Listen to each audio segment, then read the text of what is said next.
Good evening. You're on Ottawa Designers. We're here with Heather Garrod, who is an aromatherapist and owner of Planet Botanics. How are you today? I'm good, thanks. How are you? Excellent. Good. So, could you give us a little bit of a history on you, how you got into this field? My mother was a registered nurse, and so we always kind of grew up um, with remedies because even though she was a registered nurse, she did have a natural health viewpoint. And then when I started to have children of my own, I looked at what was on the market and I just thought, no way, bug Yeah. sprays that contained DEET, sunscreens that were not good. So it started as a project to healthy up my family. And then I realized it was a passion. I love that. That's amazing. Can you explain a little bit what aromatherapy is for people who don't know? Sure. So aromatherapy is the use of essential oils, and they can be used in a myriad of ways. Essential oils are all plant derived, and that's why I love them so much. They're not synthetic. Many of them have been used for thousands of years. We know their side effects, if any. They use the whole plant or most of the plant, the life essence of the plant. So they're more well-rounded than extracts that are taken out because, oh, this one component works well, but then it's not a balance. It's true. It's so important to actually go to nature. And if you see, that's where we found everything. So it's really Exactly. sad that people don't see that in nature, everything is found. And if we start having more of a symbiotic relationship with plants and nature, we can find all of our solutions and healing plants. The big pharmaceutical companies don't want us to maybe know this, but the truth is there is so many healing remedies within nature. Give us other reasons why this is so important and now more than ever. Well, many reasons. So for the store, it's a social thing because people were isolated for so long. So there's a real need for community to come together. From an essential oil point of view, there's so many synthetics on the market, and people are kind of at their load. So they're coming down with all sorts of symptoms of different illnesses and allergies and so on. And you walk by anybody whose dryer is on and you can smell these perfumes coming out. You hug somebody who's had a cologne on and it sticks to you because there's silicone or something in it. So it's gotten to the point where we're kind of over-scenting ourselves with the wrong things. And essential oils have to be used wisely as well because they're very concentrated. And just because something's natural doesn't mean you might not have a sensitivity to it. Absolutely. But all in all, they are the way to go because, as you pointed out, we are supposed to be part of nature Yeah. in It's every way. it's very true. And is that why you're so passionate about holistic wellness, or why has this been such a passion for you? When I was 30, I had a huge swelling on my ankle, and my doctor sent me to an orthopedic surgeon. So I did all the cancer clinics. I was doing everything, and they're like, "Well, you have a black mass on your ankle. The only thing is we're going to have to operate."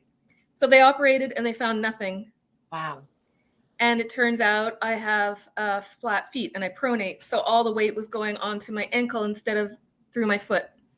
Hey. Simple solution, but if you don't have that wider lens, you can't see it.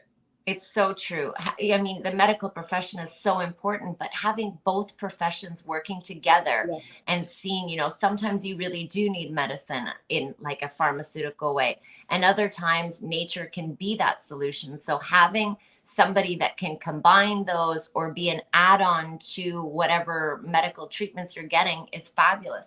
Why did you start Planet Botanics? I think I was crazy. I was working full time for the federal government and raising 3 children, Yeah. and I needed a change of focus. I worked for the government, and my husband worked at the government, and there was a real fear of being laid off, and I needed something creative to help me through that. And then I started selling at the Carp Farmers Market, and then that became quite crazy quite quickly. So in Very cool. 2005, I opened my first store in the Glebe and hired people to work it for me, kept making the products on the weekends. So the kids have grown up with it, which is lovely, really, to have Yeah. them make choices and ask for oil of oregano capsules instead of, an antibiotic Amazing. first thing. And then once I'd opened it, I realized I'm an extrovert, so I love people, and the customers become friends, and you're in a neighborhood, and you're all about community, and it's just a lovely thing. Absolutely. How does someone become an aromatherapist? I studied at Algonquin College for aromatology, which is aromatherapy. An aromatherapist actually combines massage, lymphatic drainage massage, with the essential oils. So then I took the massage component separately and Oh, privately in interesting. 2005. Interesting. So could you explain the process of somebody getting a hold of you and then what you would do until they receive the product? What is the steps of you discovering what they need and what they need moving forward? Well, I'm actually not practicing as an aromatherapist per se. I'm not doing clinic hours, even though ironically I have a clinic in the Ah, store. okay. I just found that it was too much, and I'm trying to do less, Yeah. have work-life balance. But if anyone comes in, we can help them choose some essential oils for specific conditions, explain how to use them safely by dilution, never ingestion. All my staff are well-versed in the essential oils. Well, in most of the store, actually. We have one of my staff is an aromatologist as well. So they've played around with it. It's their passion too. So they've understood things by learning themselves and helping Okay. others. So having that team, every time I'm speaking, I'm hearing this resonating common goal that people have is once you've discovered your team and where you like to be best, what you like to do most, and then passing things that other people are good at and creating this dream team is really the way to be the most successful. I keep hearing this over and over in the podcast that I have with people. It's, oh, I started this way. I was doing everything, I had it all. And then I started fine tuning and going to this category for me, this category for them, and it works in this amazing relationship. Well, What have been, it's I'm not sorry? sustainable. It's not sustainable Yeah, to try to do it by yourself all the time. absolutely. I Just wear agree. out. That's how you burn out. And Yep. it's so hard not to when you want to, be that person that's just involved in everything. It's very hard to pass that puck, but it's really the way to do it to be excellent at what you love the most. That's What right. have been challenges and pros of you following this passion in this? Well, uh, so I was in the glebe for the first 5 years, and then they were tearing up the streets. My landlord was going to raise my rent, if you can believe it, While they're tearing the streets. while Lovely. they're tearing the streets up. Lovely. So I made the decision to move, and fortunately, I usually leap before I think all the bad things that could happen, because it was crazy. It was only a 20-minute walk, but it was a crazy move to a much bigger space, which was great. We were busier from the get-go, and I was able to open a larger wellness clinic within the store. So that was really good. I've been audited by CRA. That's also not a lot of fun. No, no. And the last few years have been extremely challenging. I think we're just as retailers maybe bouncing back, but there are a lot of issues still to be dealt with. I love my neighborhood. I could never be in a shopping mall, for example. It's a great neighborhood, the Glebe. It was, and Centertown is too. It's Yeah, just got some challenges right now. true. But my block is excellent, and I'm really happy with it. And I think this summer is really going to pop. That's amazing. That's really good. So, how can somebody find a good aromatherapist? What would be the qualifications that people should look out for? Well, definitely the training, which is not available in Ottawa anymore. I think the closest place is Guelph. Oh, wow. And you have to keep upgrading your knowledge, like with everything else, your expertise. I would say definitely certification or registration in Okay. that aromatherapy part. You don't need to you don't need to practice massage, but you do need to have a real understanding of how potent they are and how a little can be more and better Yeah. than a lot. So there are some companies, some multi-level marketing companies that are advocating ingestion, and to me, that's extremely dangerous. And when people ask me that, I say, look, if you want peppermint, have some peppermint tea. Yeah, Do absolutely. not put some peppermint essential oil in water and drink it. First of all, Yeah. it doesn't dilute in water. Second of all, why do you need all that peppermint, for Yeah. example? Yeah, it's true. Moderation is key as well. It What are is. some of your favorite products that you like to tell people about? Well, funnily enough, we have a lot of crystals in the store, and it's all customer driven. Yeah. So I have my favorites. Apophyllite, apatite, labradorite, all the shiny, blingy ones. Yeah. And then in essential oils, I would say depends on the day, but frankincense for sure is right up there. Okay.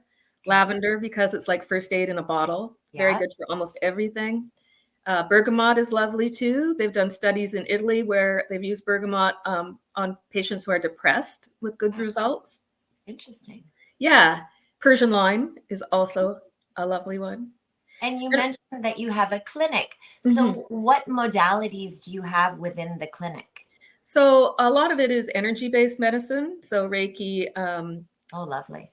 I'm trying to think what I'll else. have to come try that. I Yeah, did a Reiki lot of years ago and I couldn't believe it. I did it with a psychic Reiki kind of spiritual person, and I couldn't believe everything that this man knew. He would just go over certain parts of the body and he would know things. I happened to have my menstruation at the time. He knew that I had it. How would you know that without, right. all this stuff? I had had an injury at the time. He had just gone over my body, was able to know exactly where it was. It was pretty amazing. The thing is, we're all intuitive. We just aren't tuned into it. Yeah, it's true. I couldn't agree more. And we are in tune. You can think of a mother and a child, and you can almost hear if your child is in need or sad or sick, if you're really close. I find that happens all the time with, really close relationships where you think of someone and all of a sudden your phone rings and Yes. it's that person that's calling you. That happens to me all the time. Yeah, and it's interesting because since COVID, people are really searching. It was such a hard time for people that they're looking for alternatives. They're looking for community. A colleague and I started a new resource called Holistopedia to enable the community to find the practitioners that they need, or the modality like yoga, meditation, all of those things in one place. Because you really can't find alternative medicine, just by, I don't know, there's no real resource out there. So we really wanted to fill that need. And people are really important to me, and mental health is obviously top of the charts right now. Absolutely. So any way you can give people self-help tools so that they can heal themselves, that's the way to go. Absolutely. Empowering someone to help themselves while supporting them is such a wonderful thing in life. And Yes, it helps everybody's mental health, even the people that are helping, I find. that's right. So, can you explain how smell itself is such a huge, important scent in life? So scent goes to the olfactory part of the brain, which is in the limbic system. It's the oldest part of the brain. It's the part that the body retains the last of all the senses. I mean, it retains it.